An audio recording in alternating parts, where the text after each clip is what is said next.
Vijendra sir का स्वागत है। एंट्री अच्छी है लेकिन बैठने का तरीका अभी बड़ा कैजुअल है। इस पॉडकास्ट के थ्रू आपकी एक हिडन साइड अब लोगों को दिखेगी। ये बहुत इंटरेस्टिंग आरंभ है। You are known for taking interview sir, but आप लोगों को साइकोलॉजिकली थोड़ा सा स्कैन कर लेते हो। का दूध का धुला कोई नहीं होता, हम सबके अंदर बायसेस होते हैं और आप कहेंगे लेकिन फिर भी मैं इसे जज नहीं करूंगा। अल्टीमेटली आपके कैरेक्टर का टेस्ट वही है।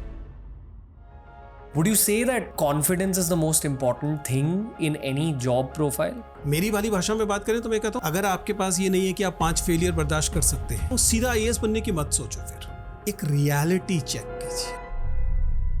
22 साल का इंसान इस पूरे पॉइंट से क्या गेन कर लेगा? 22 साल के बच्चे के लिए मैं ये कहता हूँ ये जो तेजी से सफल होने की आकांक्षा है, इसके अलावा भी कुछ होगी ना। हिटलर के पास तो सब कुछ था। हिटलर की जिंदगी पर्पसफुल जिंदगी थी क्या? सो अल्टीमेट पर्पस जो है वो केवल ये श्योर शॉर्ट क्विक सक्सेस को नहीं माना जा सकता। We need to go beyond that. Social media की जनरेशन में इंसानों की जज करने की कैपेसिटी ज्यादा बढ़ चुकी है। भाई आप मस्त बैठे हुए हैं, एक शानदार कार में जा रहे हैं और फिर आप एक जजमेंट पास करते हैं गरीब लोग मेहनत करते ही नहीं। कहाँ से आ रहा है? It is coming from your privileges, क्योंकि बहुत सारी चीजें सिचुएशनल भी होती है। अगर आप उत्तर प्रदेश के, बिहार के, राजस्थान के लड़के हैं, अगर आपके मन में आईएएस बनने के बारे में आया है तो उसको खारिज कर देना चाहिए। लेकिन अगर आप इस इलाके से आई हुई लड़की हैं, आपको घर से ये प्रस्ताव दिया जाता है कि बेटा दिल्ली जाओ, तैयारी कर लो, झट से झपट के ले लीजिए। हमारा ही देश एक समय तक ऐसा समाज था जिसके नियमों में था कि वह व्यक्ति जो समुंदर पार जाएगा उसे बिरादरी से निकाल दिया जाए। वो क्या चाहता था? वो शायद ये चाहता था कि आपकी आंखें ना खुले। सरल जिंदगी तो केवल ज्योमेट्री की नोटबुक में दिखाई दे, जिसमें एक स्केल रखा और पेंसिल से खींच। जिंदगी यहाँ सरल रेखा में चलती रही।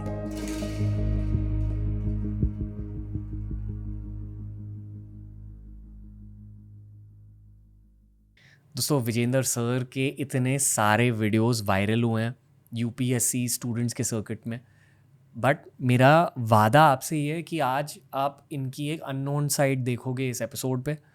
बट मेरी इंटेंशन ये भी है कि जो भी इंसान ये वाला एपिसोड देखे, जो भी यंग भारतीय ये वाला एपिसोड देखे, उन्हें वैल्यू मिले इस एपिसोड से। इस एपिसोड की थीम है मैच्योरिटी, और ये एपिसोड भी आपको एक नोटबुक और पेन साथ में रखकर कंज्यूम करना होगा, क्योंकि हमने एक मैच्योरिटी का एल्गोरिदम पेश किया आपके सामने इस पूरे एपिसोड के थ्रू। आपको बताया कि आप खुद की लाइफ में ज़्यादा मैच्योरिटी कैसे अट्रैक्ट कर सकते हो, खुद ज़्यादा मैच्योर कैसे बन सकते हो, और खुद की लाइफ की क्वालिटी और सक्सेस पोटेंशियल दोनों को फ़ायदे कैसे दे सकते हो। खुद के दिमाग के अंदर घुसो, खुद के दिल के अंदर घुसो और खुद के माइंडसेट को बदलो इस स्पेशल एपिसोड के थ्रू विजेंद्र सर और रणवीर के साथ टीआरएस पर।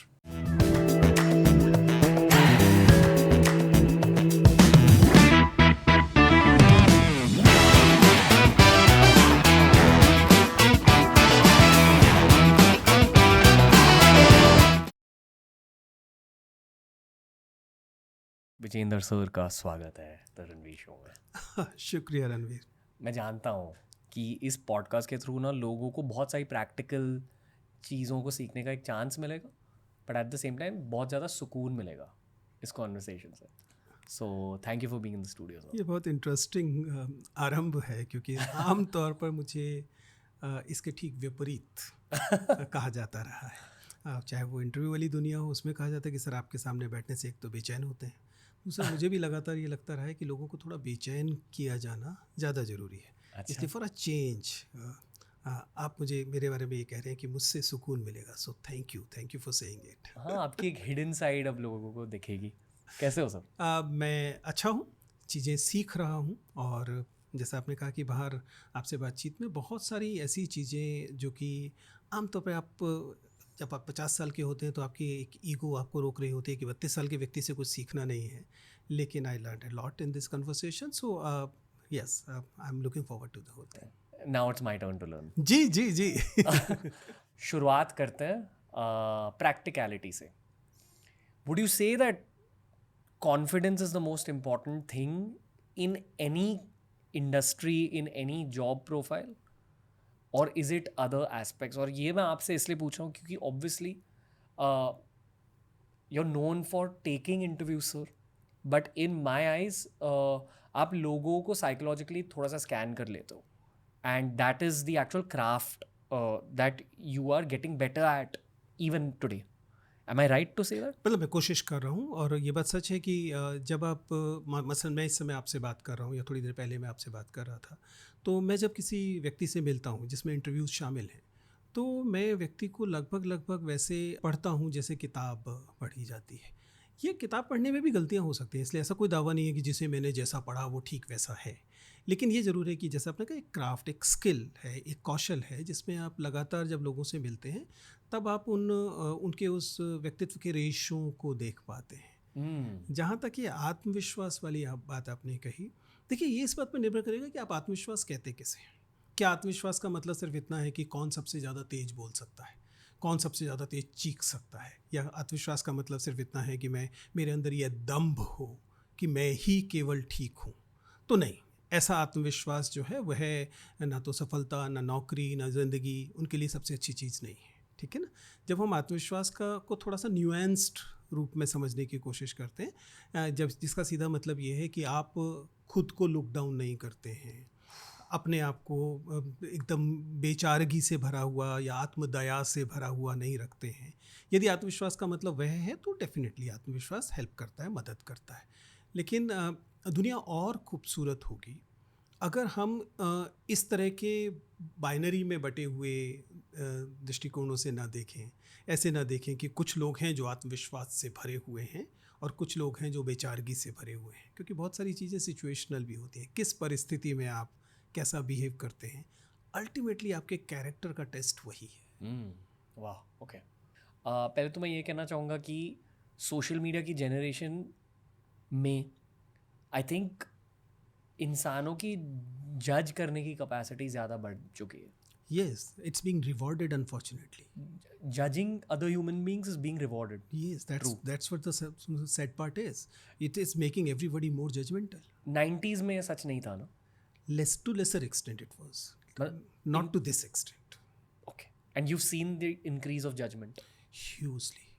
It has, in fact, social media is one reason जिसकी वजह से ये बढ़ा है. But as I said, society में जिस चीज़ को रिवॉर्ड किया जाएगा, सोसाइटी की प्रकृति हो जाएगी कि वह उस चीज़ को और ज़्यादा इम्बाइब करने लगेगा, उसको ज़्यादा देखने. हमारे समय में, मुझे 90s तक भी ये पता है कि नफ़रत एक ऐसी चीज़ थी जिसे इंसेंटिवाइज नहीं किया जाता था, जिसे बुरी नज़र से देखा जाता था.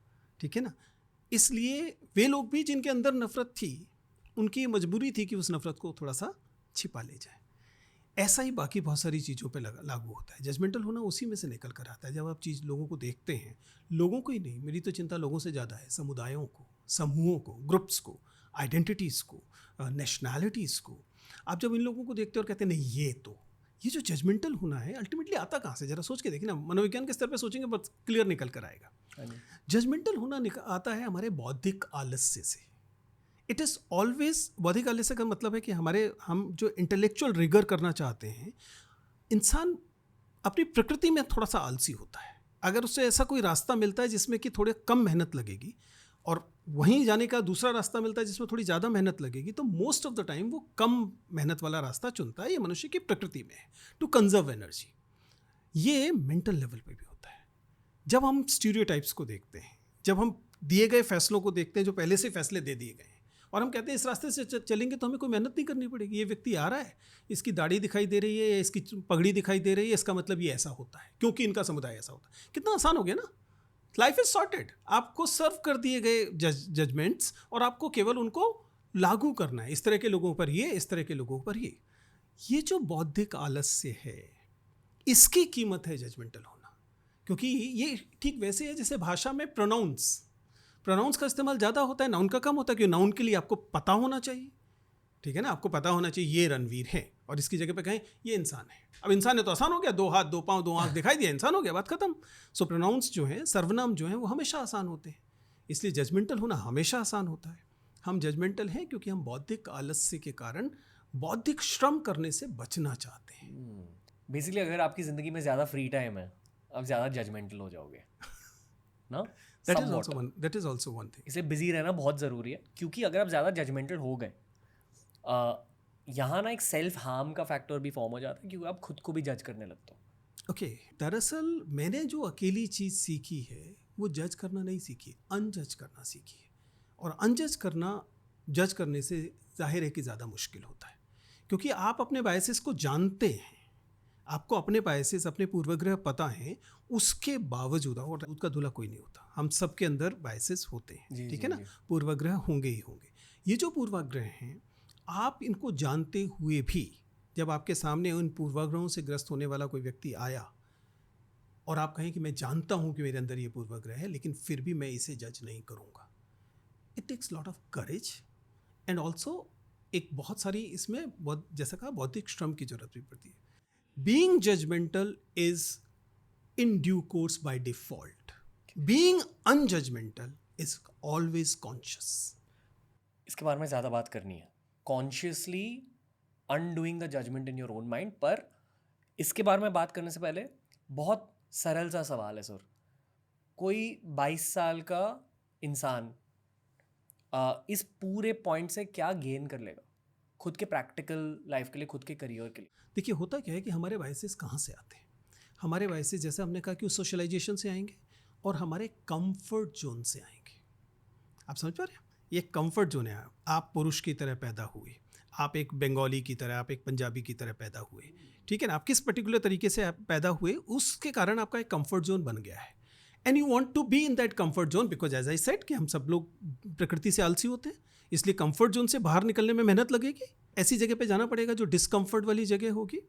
उदाहरण से समझते हैं, मान लीजिए कोई IIT बॉम्बे अच्छी जगह है, टॉप IIT है देश का, पूरे देश के लोग IIT बॉम्बे आने की कोशिश करते हैं।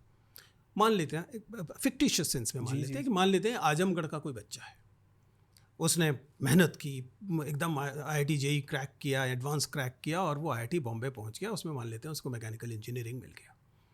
अब ज़रा सोच के देखिए, यहाँ आए और वो ये कहे कि मुझे आजमगढ़ के बच्चे चाहिए। आजमगढ़ में था, आजमगढ़ के बच्चों वाली भाषा उसको आती है, उनका वही वाला माइंडसेट उसको आता है, सब कुछ है, उसका कंफर्ट जोन क्या है? आजमगढ़ के बच्चे।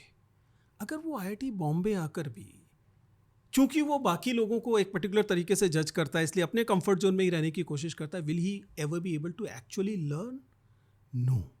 मैं 20-22 साल के बच्चे के लिए बता रहा हूँ। 20-22 साल के बच्चे जब इस जजमेंटल से बाहर आते हैं, आजमगढ़ का ये बच्चा जब यहाँ के मुंबई के लोगों को, गुजरात के लोगों को, कश्मीर के लोगों को, इनके साथ रहता है, बजाय आजमगढ़ के बच्चों को ढूंढ के रहने के, तो वो अपने आप को चैलेंज कर रहा है, अपने बायसेस को चैलेंज कर रहा है, अपने प्रेजुडिसेस को चैलेंज कर रहा है, अपने जजमेंटल होने को चैलेंज कर रहा है। और उसे बदले में क्या मिल रहा है? उसे बदले में एक डाइवर्सिटी मिल रही है। ये डाइवर्सिटी उसकी पर्सनालिटी को ह्यूजली कंट्रीब्यूट करेगी। इन अदर वर्ड्स, जजमेंट 22 साल के बच्चे के लिए कह रहा हूँ, अभी मैं बहुत डीप थॉट नहीं दे रहा हूँ, 22 साल के बच्चे के लिए या 20 साल के बच्चे के लिए नॉन जजमेंटल होना, अपने आप से वो लड़ाई लड़ना है जिसमें कि वह अपने कंफर्ट जोन से बाहर आना सीखता है। क्योंकि जजमेंटल होना कंफर्ट जोन में होना है, जजमेंटल न होना कंफर्ट जोन को ब्रीच करना है, बाहर जाना है, डिस्कम्फर्ट वाली जगह पे जाना है। मैंने एक ज्योग्राफी का से, लेकिन ये मामला सिर्फ ज्योग्राफी पे लागू नहीं होता। अगर आप केवल लड़कों में कंफर्टेबल होते हैं, लेकिन आपके ग्रुप के अंदर लड़कियां हैं, दूसरी भाषा बोलने वाले हैं, दूसरी सेक्सुअल प्रेफरेंसेस के लोग हैं, दूसरी नेशनैलिटी के लोग हैं, दूसरे धर्म के लोग हैं, दूसरी जाति के लोग हैं, तो क्या हुआ? आपके पास एक डाइवर्स पीयर ग्रुप बना, हर एक से इंटरेक्ट करना आपको सिखा रहा होगा। ठीक वैसे जैसे आप अगर 1000 पॉडकास्ट आपने लिए पिछले इतने सालों में, हर एक आपको कुछ सिखा के गया, क्योंकि वो आपसे भिन्न था, आपसे भिन्न था। अगर आप कहें नहीं मैं तो रणवीर हूं और मैं रणवीर का ही पॉडकास्ट करूंगा, you having only persons like you agreeing on everything with you, will you be able to learn?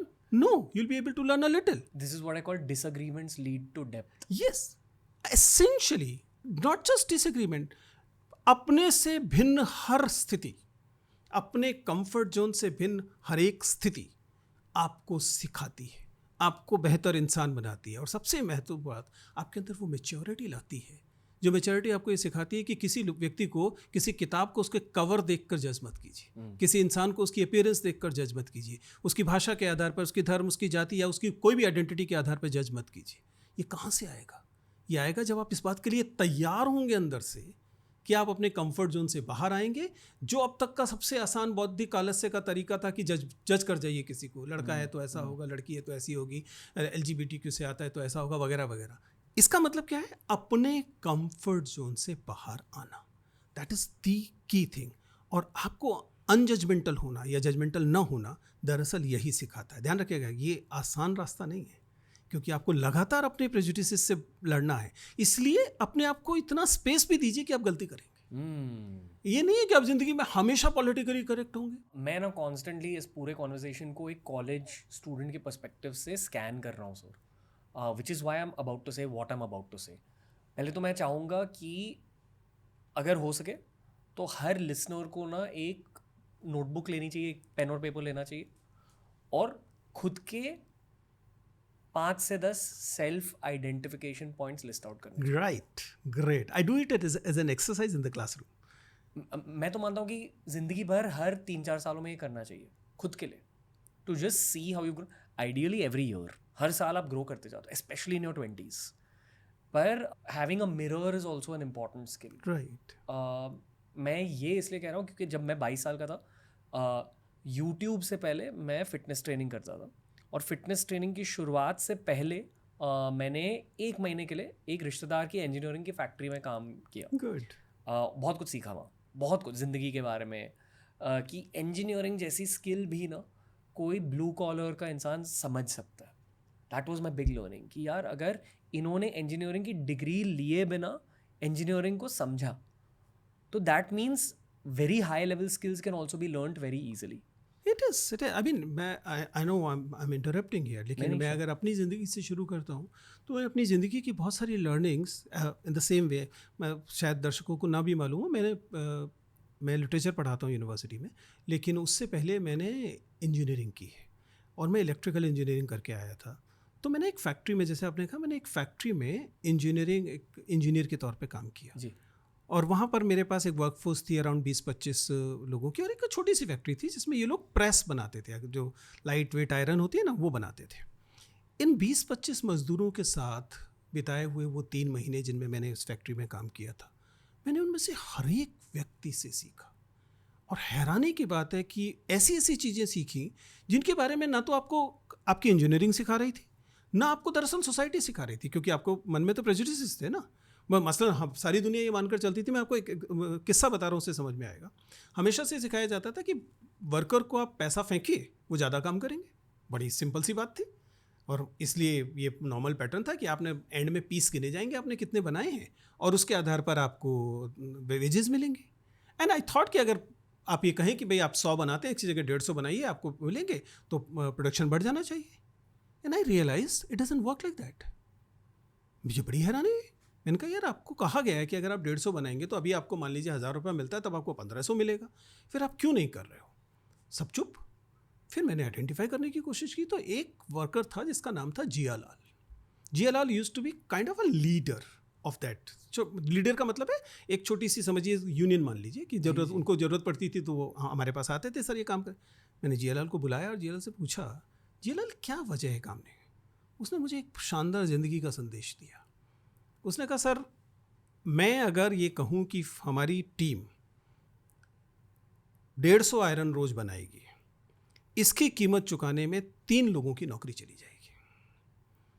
क्योंकि दरअसल जो पिछले 20 साल का मेरी समझ बताती है, अभी तो आपको चाहिए 1500 आयरन, लेकिन सच्चाई ये है कि लीन सीजन आएगा, और लीन सीजन में हम तो इसी प्रैक्टिस से बना रहे होंगे, तो मालिक को सबसे आसान लगेगा कि इनमें से 3 लोगों को निकाल दीजिए। उन 3 लोगों की नौकरी बचाने के लिए ज़रूरी है कि हम लोग उसी गति से काम करें जिस गति से हम कर रहे हैं, मिनिमम रखे जरूर करेंगे। मैंने कहा, लेकिन अब इतनी बात की क्यों सोच रहे हो, और इससे तो आपकी ज़िंदगी बेहतर होगी। तब उसने एक और सच्चाई बताई। उसने कहा, सर आप मुझे 1000 दीजिए या 1500 दीजिए, इस देश में मज़दूर की ज़िंदगी होनी ये वाली है कि मैं जाऊँगा, झुग्गी में सोऊंगा, और रेलवे लाइन थी वहाँ, रेलवे लाइन के अक्रॉस जाकर रोज़ सुबह शौचालय जाने का काम करूँगा, ठीक है, और वापस आऊँगा। मेरी ज़िंदगी 500 रुपये से नहीं बदलेगी। Effectively what I said is, what I learned in management wasn't functioning in the factory. It wasn't functioning in the factory. And my judgment about these poor people, कि उनको थोड़ा सा पैसा दीजिए, अब वो कुछ भी कर लेंगे, उसकी तुलना में शायद मिडिल क्लास और अपर क्लास व्यक्ति जरूर अपने पड़ोसी का, दोस्त का गला काट लेगा कंपटीशन में। उस व्यक्ति को उन अननेम्ड 3 लोगों की चिंता है जिसके बारे में भी पता भी नहीं है कि कौन निकाले जाएंगे, कि अगर हमने एक ये स्ट्रेटेजी अपनाई तो हमें निकाले जाएंगे। It changed my perspective a lot. Human dynamics. Exactly. I learn it lot late in management कि इसको ह्यूमन रिलेशंस अप्रोच कहते हैं वगैरह वगैरह, लेकिन I learn it from a Jialal who had never been to school at all. And actually ना, अगर आपकी ये जो HR वाली स्किल है, लोगों को मैनेज करना, अगर ये स्किल तगड़ी है, it always page of in your career. It does. As I said, it is all about getting work done. मैं कुछ चीज़ें कहना चाहूँगा, और डेफिनेटली एक 32-year-old का पर्सपेक्टिव है, and please add to it if you feel that something is missing from my formula. मैं बहुत लोगों से मिला हूँ शो के थ्रू, और दिग्गजों से मिला हूँ. कुछ कॉमनैलिटीज़ मैंने देखी है. जितने भी सफल लोग हैं किसी भी इंडस्ट्री के, क्रिकेट हो सकता है, बॉलीवुड, जो भी बिजनेस, उन सारों में एक कॉमनैलिटी ये है कि उनकी क्राफ्ट की किसी पर्सपेक्टिव में वो स्पेशलिस्ट है. They don't have to be great at all aspects of their craft, but they are usually the best at one aspect. ये बेसिस ऑफ ग्रोथ है, बेसिस ऑफ करियर ग्रोथ. दूसरे स्थान पर है आत्मविश्वास, सेल्फ बिलीफ या confidence, going for it etcetera. यहाँ मैं एग्जीक्यूशन की बात कर रहा भी नहीं, क्योंकि मैं मानता हूँ कि एग्जीक्यूशन, मेहनत, ये एक बहुत बेस लेवल चीज़ है, ये तो होनी ही चाहिए. ये तो होनी ही चाहिए, मतलब ये उनके स्थान पर नहीं है. हाँ, ये तो चाहिए चाहिए. उसके अलावा आप अलग करने के लिए किन गुणों को ला सकते हैं? जी. तो फर्स्ट एंड फॉरमोस्ट वो specialist in one aspect of craft. Second, confidence. पर एक थर्ड बहुत अंडररेटेड फैक्टर है मैच्योरिटी का, और ये आप एक्चुअली इस पर काम नहीं कर सकते. I feel there are ways to improve it, but ये वक्त का एक तोहफा होता है, and it really adds an edge to your career in the long term. बहुत सारे ऐसे लोग हैं जो एक्चुअली मैच्योरिटी को भी चेज नहीं करते. एज इन वक्त मिल जाता है हाथों में, एज मिल जाती है हाथों में, बट मैच्योरिटी नहीं मिलती.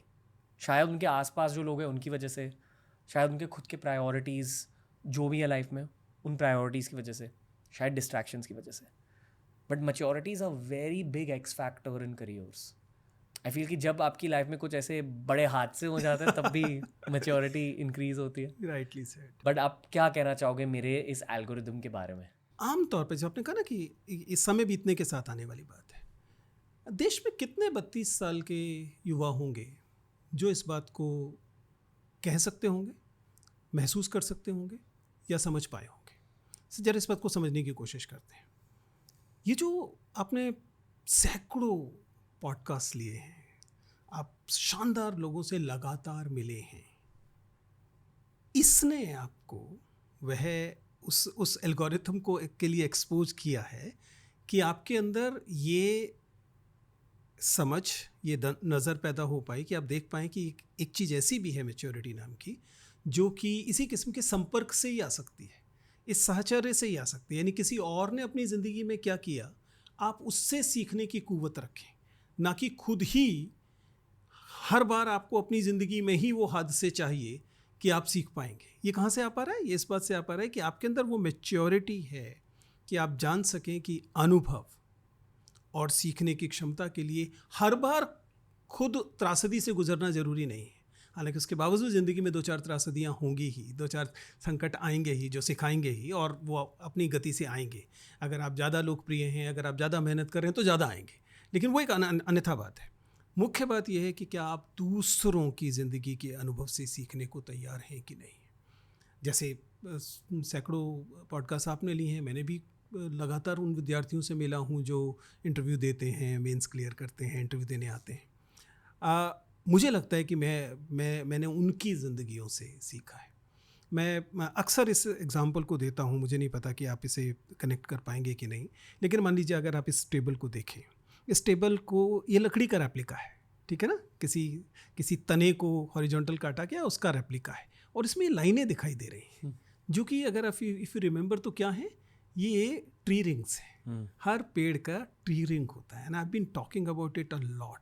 एक मेटाफर की तरह भी और एक ज़िंदगी की तरह भी.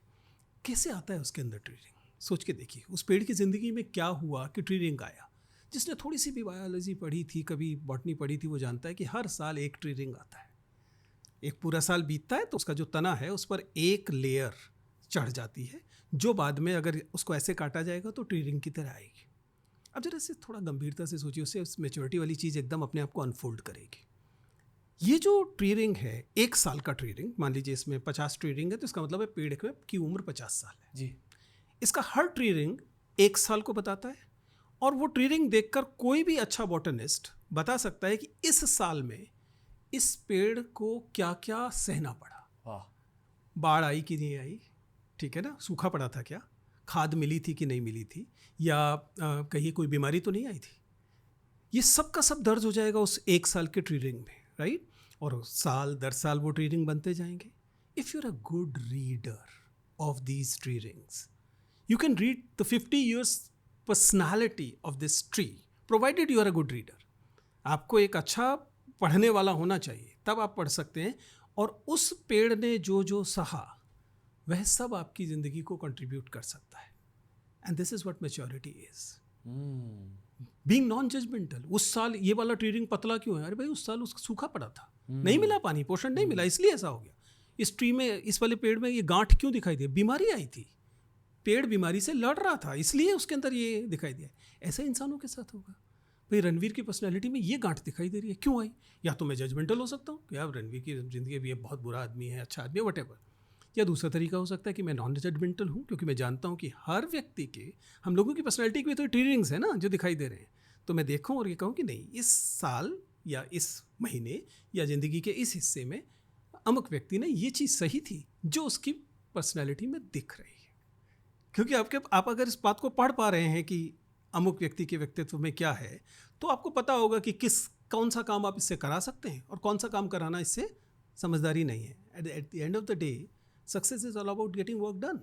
Success is all about getting work done. But the work is not down to just execution. No, it is not.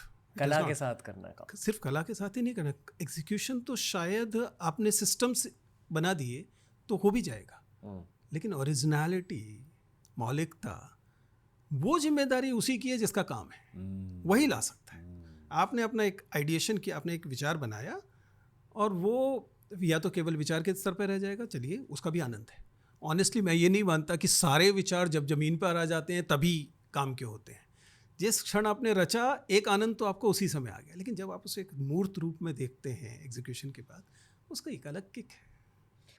जो कुछ भी बातें हमने करी है sir, I feel it's very very useful for a young professional, even if they not understanding it on the surface level. ये thoughts उनके दिमाग में बैठकर पेड़ बन जाएंगे एक दिन। That's what I feel, which is why come back to that practical exercise. क्योंकि ये मेरी एक मासी ने मुझे सिखाया था कि यार अगर आप 22 साल के हो और खुद पता नहीं कि करियर में क्या करना है, या अगर आपके 5 UPSC के अटेम्प्ट ख़त्म हो चुके हैं, same position, lost but with data points, I feel कि एक पेपर लेना चाहिए, 5 से 10 सेल्फ आइडेंटिफिकेशन पॉइंट्स खुद के पर्सनालिटी के बारे में लिखने चाहिए कि मैं ये हूँ, ये हूँ, ये हूँ। एट द सेम टाइम 3 ऐसे स्ट्रेंथ्स लिखने चाहिए कि इन 3 चीज़ों की वजह से शायद मेरा करियर आगे बढ़ सकता। जब मैं 22 साल का था, मेरे 3 स्ट्रेंथ्स जो मैंने लिस्ट आउट करे थे वो थे फिटनेस, कम्युनिकेशन स्किल्स और मार्केटिंग। मुझे मार्केटिंग की समझ थी कि मार्केटिंग की बहुत सारी इंटर्नशिप्स किए थे, ठीक है, पर्सनैलिटी अच्छी थी कॉलेज में भी, और बहुत फिट था, और मैंने फिटनेस का कोर्स भी किया था, तो फिटनेस साइंस की एक समझ थी। उन 3 चीज़ों को लेकर मैं बैठा, सोचा, और इवेंचुअली आई डिसाइडेड कि यार हाँ, maybe I can become a fitness YouTuber. ठीक है, फिटनेस यूट्यूब की शुरुआत करी, वहाँ से फैशन यूट्यूबर बन गए, ग्रेट। फैशन यूट्यूबर से फिर पॉडकास्टर बन You गए, definitely have a nice journey. हाँ, और पॉडकास्टर बनने के बाद अब we go moving on to the next stage which will also be about business YouTube. पर उसकी शुरुआत तो वो पेपर से हुई थी, ठीक है, और इसी पेपर, नोटबुक, पेन, इसी को हाईलाइट करने की कोशिश कर रहा हूँ ऑडियंस के लिए कि यार ये करो, ये एक्सरसाइज करो। करियर की शुरुआत में 3-4 स्ट्रेंथ्स लिखो खुद के, पर हर साल एक पेन और पेपर लेकर 10 सेल्फ आइडेंटिफिकेशन पॉइंट्स लिख दो, स्पेशली द नेगेटिव वंस, जिसकी वजह से आप शर्मिंदा हो, जो आपके वीकनेसेस हैं, the things you judge yourself about. Very important. I think it's actually a lifelong process. It is.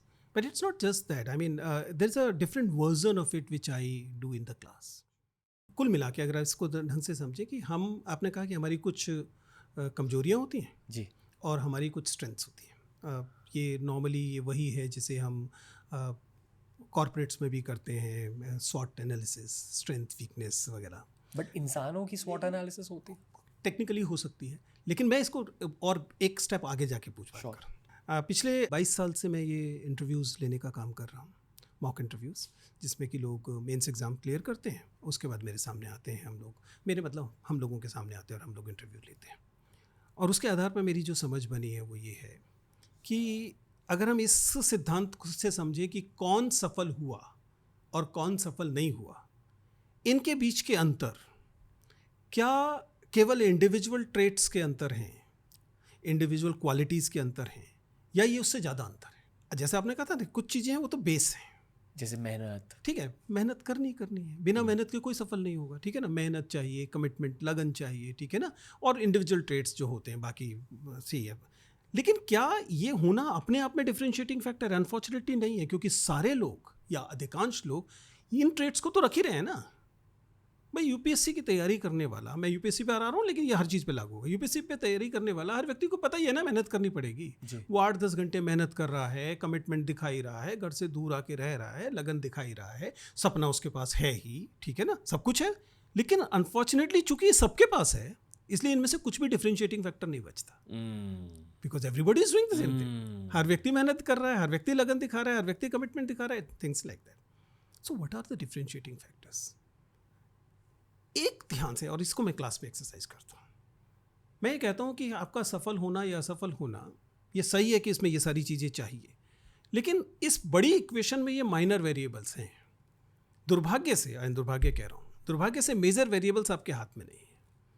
वो वेरिएबल्स क्या हैं? वो हैं आपके प्रिविलेजेस क्या हैं और आपके डेप्रीवेशंस क्या हैं. ठीक है ना. आप कहाँ पैदा हुए, आपका स्कूल कौन सा था, आप जिस परिवार में पैदा हुए उसमें आपके पिताजी क्या करते थे, उनके पास कौन से प्रिविलेजेस अवेलेबल थे, कौन से रिसोर्सेज थे, आप आईआईटी में गए या छंगामल इंटर कॉलेज में गए. All this gonna matter because these are the social structures. तो there are privileges and similarly there are deprivations. मैं ये कहता हूँ, जो क्लास में एक्सरसाइज करता हूँ अपने बच्चों से, कि भाई अपनी 10 आइडेंटिटीज मार्कर्स को पहचानिए. In the same way as you say the strength को पहचानिए.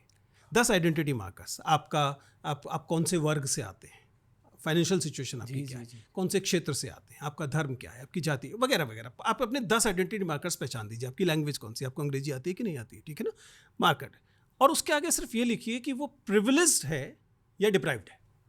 Let's have in 2 categories only, ठीक है ना. Obviously I know it's a spectrum, लेकिन it is easy to identify कि भाई आप प्रिविलेज्ड हैं. कि मान लीजिए आपकी भाषा क्या है, तो आप कहें कि आप एक अंग्रेजी बोलने वाले परिवार से आते हैं, you are good in English, तो आप प्रिविलेज्ड हैं.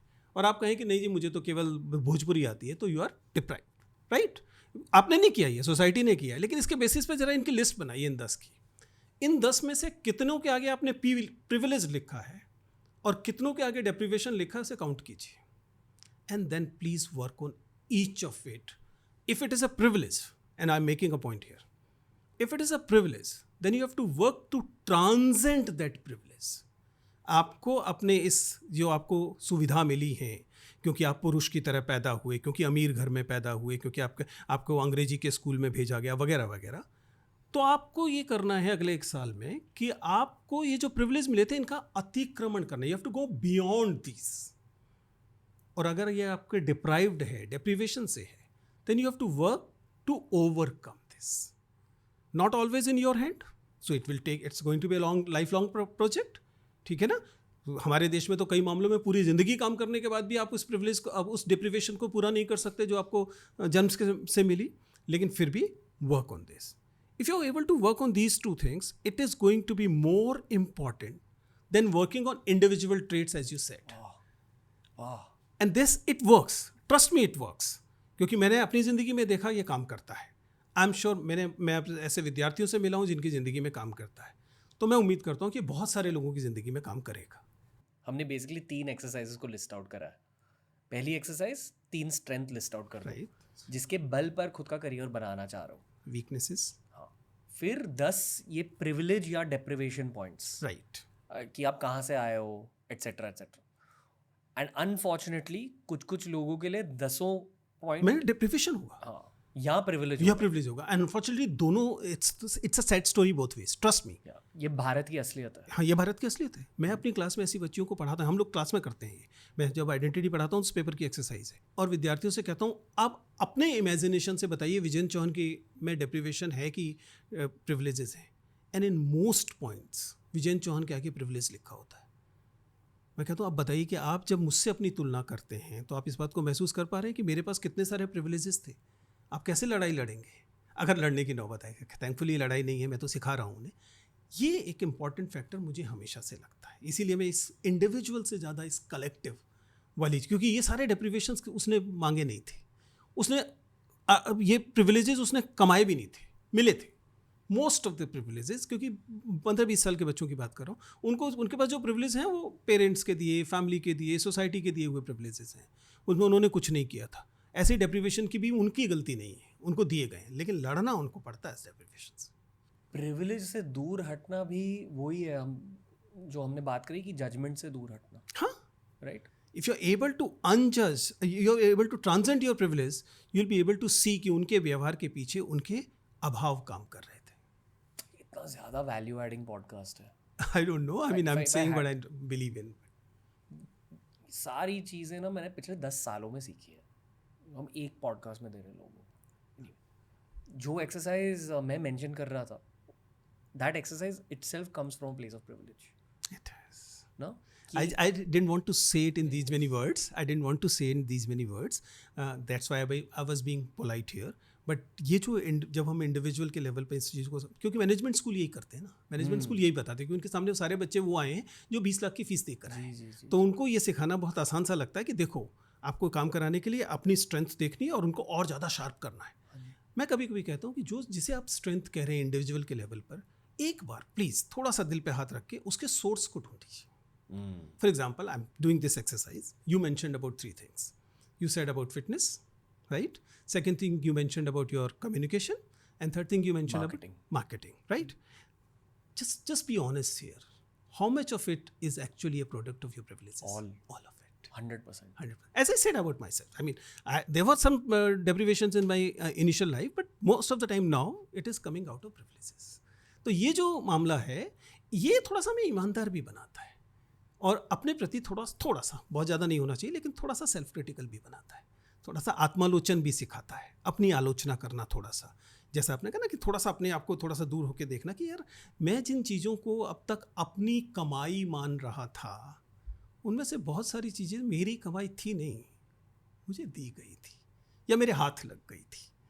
किसी को हम प्रिविलेजेस के लिए दोषी भी नहीं ठहरा सकते। ट्रस्ट मी, मैं I am very very clear here कि ये नहीं कि आप किसी कहें कि भाई तुम अमीर हो और इस कारण you start loathing. No, privileges जो हैं वो जिस तरीके से डेप्रिवेशन किसी ने एप्लीकेशन देकर नहीं लिए थे, प्रिविलेजेस भी किसी ने, इसलिए उनको भी जज नहीं करना है। लेकिन अगर ये आपके अपने प्रिविलेज हैं तब आपको ज़रूर काम करना चाहिए, केवल इनको मैं कह रहा हूँ ट्रांजेंट करने को छोड़ना भी नहीं है। Being mindful to your privileges is a very important step in your life. Self awareness. Exactly. 2 exercise की बात करी, पहले स्ट्रेंथ्स लिस्ट आउट करना, दूसरा ये प्रिविलेज वर्सेस डेप्रिवेशन, तीसरी exercise self identification factors beyond societal self identification. ठीक है, क्योंकि वो जो प्रिविलेज वर्सेस डेप्रिवेशन की एक्सरसाइज है वो सारे सोसाइटल है। अभी ये जो मेरी थर्ड लिस्ट है, this is from the perspective of self improvement. ठीक है, तो आई वुड से कि divided into 2 parts, may be the first 5 is areas you can improve, मैं और क्या कर सकता हूँ, what are my actual weaknesses, ये बहुत ज़रूरी है at this stage. And the next 5 probably, I don't know, more self-identification factors, कि आप दुनिया को किस नज़रिए से देखते हो, खुद की ज़िंदगी को किस नज़रिए से देखते हो, कहाँ जाना चाह रहे हो, you know, dreams and aspirations. अगर ये सारी चीज़ें आपके सामने हैं, it's a very strong mirror to work from, assuming कि आप एग्जीक्यूशन कर रहे हो, हार्ड वर्क कर रहे हो वगैरह। पर सर मैं ये पूछना चाहूँगा अब कि मान लो अगर कोई ऐसा इंसान है जिसने वो प्रिविलेज वर्सेस डेप्रिवेशन चार्ट में हर जगह डेप्रिवेशन, या बहुत सारी जगह deprivation, 6 out of 10 deprivation points या इवन 5 out of 10, वो इंसान इस थर्ड लिस्ट को कैसे अप्रोच करेगा? My weaknesses and dreams and aspirations. You rightly point out a predicament here. यहाँ पर एक किस्म की विडंबना है, एक आयरनी है जिसे समझना पड़ेगा. जी. ये एक्सरसाइज जो मैंने कही थी, कई बार ये एक्सरसाइज भी अपने आप के प्रिविलेजेस से निकली हुई एक्सरसाइज है. कि अगर आप मान लीजिए आपके पास, आपने ये लिस्ट बनाई, उसमें से 8, 9 या 10 के 10 प्रिविलेज निकले, तो आप पहले ही हाथी पे जाके सवार हो गए, आप तो सारी दुनिया में रही है. लेकिन जैसा आपने कहा कि कोई ऐसा व्यक्ति जिसमें अधिकतर डेप्रिवेशन है, वो कैसे सपने पाले, वो कैसे सपनों को पूरा करने की कोशिश करे. इसलिए मैंने इस ओवरकमिंग दी डेप्रिवेशंस की बात की थी. आप तुरंत समाज नहीं बदल सकते. एक आदर्श समाज में, एक आइडियल सोसाइटी में ऐसी नौबत नहीं आनी चाहिए थी. लेकिन चूंकि हमारी सोसाइटी डेप्रिवेशंस का भी रिप्रोडक्शन करती है और प्रिविलेजेस का भी रिप्रोडक्शन करती है. It is very easy to understand. समझे ना, कि मान लीजिए आपके माता पिता बहुत संपन्न व्यक्ति थे, क्या करेंगे? अपने बच्चे को बेस्ट स्कूल में डालेंगे, ये उनका काम है भाई, माता पिता होने के नाते. क्या हुआ? प्रिविलेजेस ने प्रिविलेजेस को रिप्रोड्यूस किया. सेम यही प्रजननवाद डेप्रिवेशंस के साथ भी चलता है. गरीब माँ बाप हैं, बेचारे स्कूल भेज ही नहीं पाएंगे, या भेजेंगे तो किसी गरीब स्कूल में भेजेंगे जहाँ पे वो और कम सीख रहा होगा. इसलिए the major point is 2 things. One is आदर्श समाज. ये चूंकि नहीं आदर्श समाज होता तो गरीब बच्चा भी उसी स्कूल में जा रहा होता जिस स्कूल में अमीर का बच्चा जा रहा होता. तो ये गरीबी होने के बावजूद डेप्रिवेशन का इम्पैक्ट कम होता क्योंकि रिप्रोडक्शन कम होता. लेकिन we are not living in an ideal society. तो ऐसे समाज में जो आप डेप्रिवेशन से आ रहे बच्चे हैं या वो हैं, उनके लिए इन डेप्रिवेशंस को ओवरकम करने की एक तो एक्सरसाइज शुरू करने की ज़रूरत है.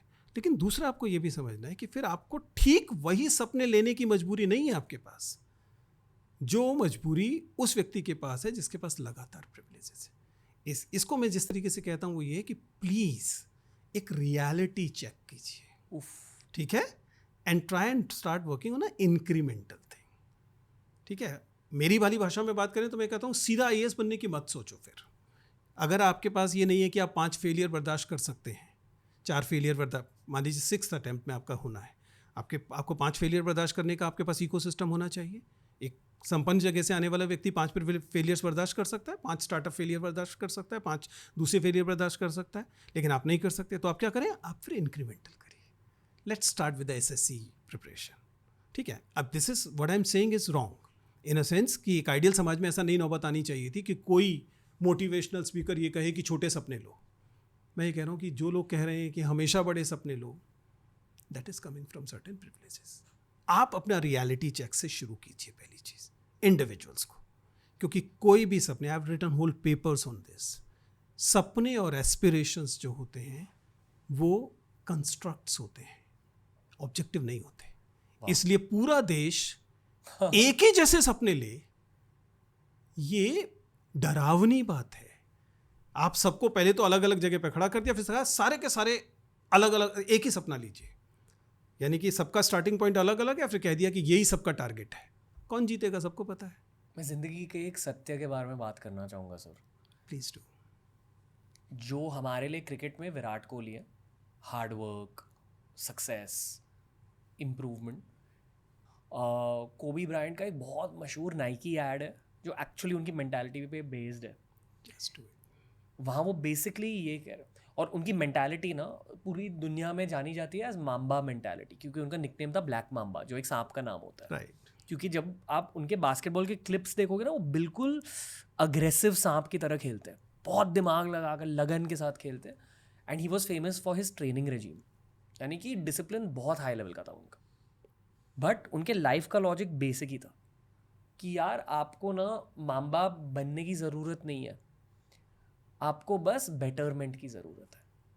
वो नाइकी ऐड की सिंपल मैसेज थी, don't worry about the long term, just try getting better every day, just get better, that's all. I think ये ना कहीं स्पेशली मेरे आसपास मैं देख रहा हूँ, मेरे एज ग्रुप में बहुत लोग ये भूल रहे हैं, बेटरमेंट को छोड़. It's easy to get better through your 20s. 30s के बाद ना वो ड्राइव बहुतों में हट जाते, बहुतों में आ भी जाते हैं, ये भी देखो. 2 ग्रुप बन रहे हैं, एक जो बेटरमेंट को चेस कर रहे हैं, दूसरे जिन्होंने बेटरमेंट को थोड़ा सा छोड़ दिया है. This is what I observe. But please correct me if I am wrong sir.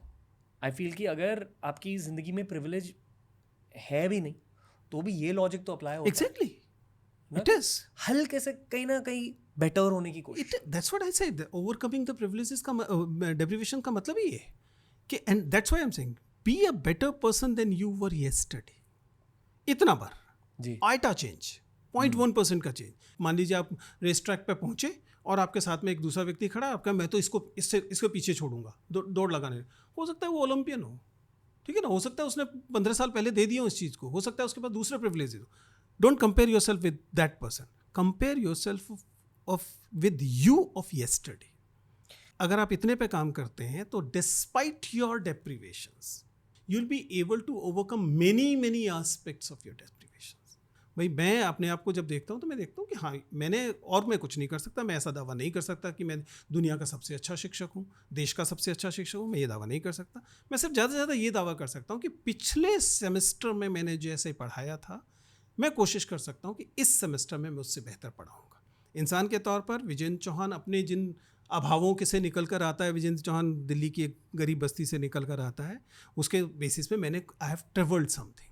I may not be on the top of the world, ठीक है ना, I may not be and I don't intend to, लेकिन मैंने उस journey को किया है। Journey is more important than destination. एक और करियर फैक्टर होता है, and I would love for you to break down this career factor whatever, और डिसएग्री विथ मी। इस फैक्टर को मैं कहता हूँ एथिकल कमीनापन, राइट, आई अंडरस्टैंड दैट, जिसे लोग स्ट्रीट स्मार्ट्स भी कहते हैं। किसी का दिल ना दुखाना, किसी के करियर को चोट ना पहुंचाना, किसी की जिंदगी में पेन ना लाना, येट थोड़ा सा कमीनापन जिंदा रखना खुद के प्रोटेक्शन के लिए, एंड ज़्यादा तेज़ी से आगे बढ़ने के लिए, खुद के करियर की तेज़ी के लिए। देखिए अगर यह आपके बस में है तो मुझे नहीं लगता कि इसमें कोई परेशानी है। मैं एक एग्जांपल से बताऊंगा तो शायद और बेहतर तरीके से समझ में आएगा। आपको अभी पता लग गया होगा कि मेरे प्रिविलेजेस और डेप्रिवेशन को लेके मेरे क्या सिद्धांत हैं। उसके बेसिस में मैं एक बात अक्सर बोलता हूँ, मैं कहता हूँ कि अगर, और ये आप इसका रेफरेंस समझ पाएंगे तो समझ में आएगा, मैं कहता हूँ कि अगर आप उत्तर प्रदेश के, बिहार के, राजस्थान के, ये हिंदी प्रदेश जिसे कहा जाता है, कई लोग इसे कॉ बेल्ट कहते हैं, गोबर पट्टी कहते हैं, कई हिंदी प्रदेश कहते हैं, जो भी आप इसको सही कहें, यहाँ से आ रहे लड़के हैं, तो मैं कहता हूँ कि आपको आईएएस बनने के बारे में अगर आपके मन में आया है तो उसको खारिज कर देना चाहिए, दोबारा से सोचना चाहिए। दोबारा भी आ गया है कि नहीं मुझे तो बनना है, तब भी खारिज कर दीजिए, तीसरी बार सोचिए, 3 बार के बाद भी बचता है तो बनिए। और यहाँ पे वो दूसरी बात आएगी जो आपके वाले, लेकिन अगर आप इस इलाके से आई हुई लड़की हैं और आपके मन में नहीं भी है कि आईएएस बनना है, लेकिन आपको घर से ये प्रस्ताव दिया जाता है कि बेटा दिल्ली जाओ, तैयारी कर लो, झट से झपट के ले लीजिए। अब आप देख सकते हैं कि इसमें एक सेंस में जब वो वाली चतुरता है जो मैं कह रहा हूँ कि अगर आप लड़के हैं तो मैं कह रहा हूँ कि ये आपका है ही नहीं सपना, किसी और ने दे दिया है, आपको ज़बरदस्ती भेजा जा रहा है।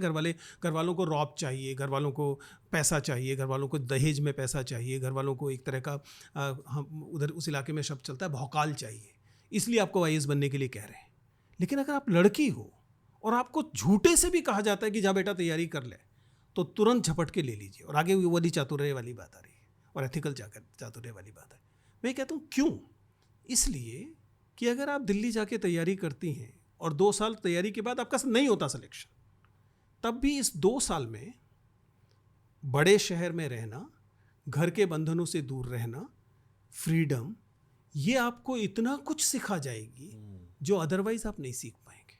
अब ये एक तरह की चालाकी है, घर वालों के साथ निश्चित तौर पे एक तरह की बेईमानी भी है, ठीक है ना। बेईमानी इन द सेंस कि घर वाले कह रहे हैं कि आईएएस बनने जाओ, आपको पता है कि आपको बनना भी नहीं है, आप चाहते भी नहीं है, आपका शायद आपके अंदर वो उस किस्म का कैलिबर भी नहीं है, लेकिन आपको ये पता है कि जो पाथ है it is giving you some taste of freedom which otherwise is not available to girls of this particular reason.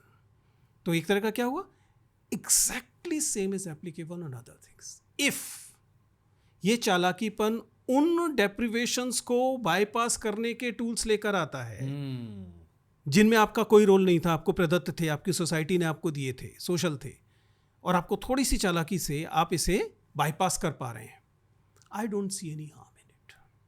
So would you also say कि जितना ज़्यादा प्रिविलेज उतनी ज़्यादा चालाकी? On the contrary, what I'm saying is opposite. I'm saying if you're coming from deprivation, then some chalaki is forgivable. ठीक है? If you're coming from deprivation. If you're coming from privileges, जो otherwise he आपको आपकी भाषा में कमीनापन सिखाता है, ठीक है ना, और आप उसका और ज़्यादा इस्तेमाल कर रहे हैं, तो it's like you are already on a horse और आपको सबसे शार्प जो है वो तलवार भी दे दी गई. You will end up killing people who are deprived. अगर आप पहले से ही मान लीजिए, मतलब मुंबई में बैठे इसलिए कह रहे हैं, मान लीजिए आप एक स्टार फैमिली से आते हैं, स्ट्रगल कर रहे हैं बॉलीवुड में जाने के लिए, ठीक है ना, पहले से स्टार फैमिली से आते हैं, सारे डायरेक्टर जानते हैं, पिताजी को प्रोड्यूसर जानते हैं, ठीक है ना, और ऐसे में आप कोई और मतलब जिसे आप चालाकी कह रहे थे वो भी करने लगे हैं 4 लोगों को दबाने के लिए. That's unfair to some extent. पर ये दुनिया का सच भी है. एग्जैक्टली ये होता भी है. इनफैक्ट ये जो प्रिविलेजेस हैं वो आपको ये वाली चालाकी और ज़्यादा सिखाते हैं, क्योंकि इन प्रिविलेजेस ने ये देखा है कि to survive and to thrive आपके अंदर ये वाली चीज़ें अगर होंगी तो यू विल डू बेटर. क्योंकि एक बड़ी लड़ाई तो दरअसल जो राइटफुल कंटेंडर्स हैं उन्हें दबाने की लड़ाई है. सर पता है, आई फील कि कमीनापन की भी जगह होती है और डिग्री भी होती है. हाँ, डिग्री भी होती है, कम ज़्यादा, पर उसकी एक लिमिट होनी चाहिए. एग्जैक्टली. और मेरे लिए, and I know we'll probably disagree little bit on this, पर मेरे लिए वो कमीनापन में लिमिट करता हूँ ऊपर वाले की वजह से. लाइक मेरे दिमाग में मैं हमेशा ये सोचता हूँ कि भगवान सब कुछ देख रहे हैं, और वो सोचते हुए जिंदगी जियो. चलिए, मतलब कोई भी इस पर तो रिस्ट्रेंट जहाँ से आए स्वागत है, ठीक है ना. लेकिन मतलब आप जानते हैं कि मैं रिलेटिवली एक एथीस्ट व्यक्ति हूँ, तो मैं इसको उस चीज़ पर नहीं छोड़ता. लेकिन इतना ज़रूर है कि मैं ये मानकर चलता हूँ कि एथिकल होना मनुष्य होने की जिम्मेदारी है. बट ये लिमिटिंगनेस आप फिर कैसे लाते हो? देखिए, आप इसको इस तरीके से समझिए कि शायद ये उम्र वाले अंतर है. Sure. एथिज्म जो चीज़ होती है, ईश्वर में विश्वास न करना जो होता है, यह विश्वास करने के बाद का स्टेज है, इससे पहले का स्टेज नहीं है. आप समझ पा रहे हैं? ये उसके बाद का. हम सब लोगों के परिवार थीस तो बना के ही चलते हैं ना. आप जब इसको ट्रांसेंड करते हैं, जब कहते हैं कि नहीं, अब शायद मैं उस स्तर पर पहुंच चुका हूं जहां नैतिक होने के लिए मुझे अतिरिक्त अंकुश की ज़रूरत नहीं है, मैं अपनी जिम्मेदारी मानता हूं कि मैं नैतिक रहूंगा. भाई अल्टीमेटली कहाँ से आया ये जो ईश्वर पे विश्वास का पूरा फलसफा आता कहाँ से? ये इस बात से आता है कि मनुष्य जब पैदा हुआ तो कुछ काम अच्छे, कुछ काम बुरे, ये सेंस देनी थी ना किसी को. पहले तो स्टेट भी नहीं था, बाद में तो स्टेट आ गया, तो तय हो गया कि ये अपराध है, ये अपराध नहीं है. तो कानून ये काम करने लगा कि आप अगर ऐसा कोई भी काम करते हैं जो समाज के लिए अच्छा नहीं है तो आपको जेल भेज सकते हैं, आपको और दूसरे अपराधी वाला जो जस्टिस डिलीवरी है वो कर सकते हैं. पहले तो ये भी नहीं था, तो क्यों कौन करेगा ये कहा गया कि नहीं, तो आप कुछ भी कर रहे हो, कोई है जो देख रहा है, ठीक है ना. तो आप इस कोई है के भय में एथिकल काम कर रहे थे, नैतिक हो जाते थे, क्योंकि आपको ये डर था कि नहीं तो आफ्टर लाइफ में आपको नर्क में जाना पड़ेगा, आपको दूसरी चीज़ करनी पड़ेगी. But once you as a human being realise, आपने एक बार ये महसूस कर लिया कि नहीं, आपकी कोई देख रहा है इसलिए नहीं, नैतिक होना आपके मनुष्य होने की जिम्मेदारी है. ये एक बार एहसास आपके अंदर आ गया तो आपको इस अतिरिक्त अंकुश की चाबुक की जरूरत कम हो जाएगी, खत्म हो जाएगी. एक बार जैसे ये आ गया तो आपके पास ये डर नहीं है कि इसलिए नहीं कि मैं मर जाऊंगा उसके बाद मुझे स्वर्ग या नर्क मिलेगा, इसलिए कि इसी जिंदगी में भी नैतिक होना मनुष्य होने के कारण मेरी जिम्मेदारी है. ये एक बार एहसास हो गया तो फिर आपको इस अतिरिक्त अंकुश की जरूरत नहीं रह जाएगी. तो ये उसके बाद के स्टेज है, पहले के स्टेज नहीं है कि आप चूंकि आप सब गड़बड़ करना चाहते हैं इसलिए आप ईश्वर में यकीन नहीं करते हैं. बट ऑल्सो ये 0.1% लोग कर पाते हैं. बहुत it's going to be difficult. लेकिन माइंड इट, ये बात तो आजकल खूब चल भी रही है, इसलिए खूब अच्छे से आपने देखा होगा कि जो लोग यकीन करते भी हैं, आप जैसों की बात नहीं कर रहा, आपने तो थोड़ा सा एक स्पिरिचुअलिटी की एक फिलॉसफी पैदा की होगी, लेकिन अधिकांश लोग केवल अपने भगवान के लिए, अपने ईश्वर के लिए विश्वास करते हैं.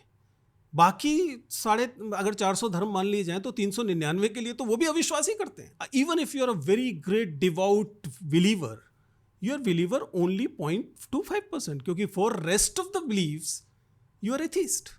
आप इस्लाम में विश्वास नहीं करते, आप अल्लाह को नहीं मान रहे हैं, आप सिखिज्म में विश्वास नहीं कर रहे, बुद्धिज्म में नहीं कर रहे, अफ्रीकी किसी धर्म में नहीं कर रहे, भारत में ही रहने वाले सरनाम कोड में नहीं कर रहे, आप भारत के आदिवासियों के धर्म में नहीं कर रहे, आप 400 में 399 में तो आप भी यकीन नहीं कर रहे, एक ही में तो कर रहे हैं, मैं एक में भी उस एक में भी नहीं कर रहा, बस इतना ही तो अंतर है।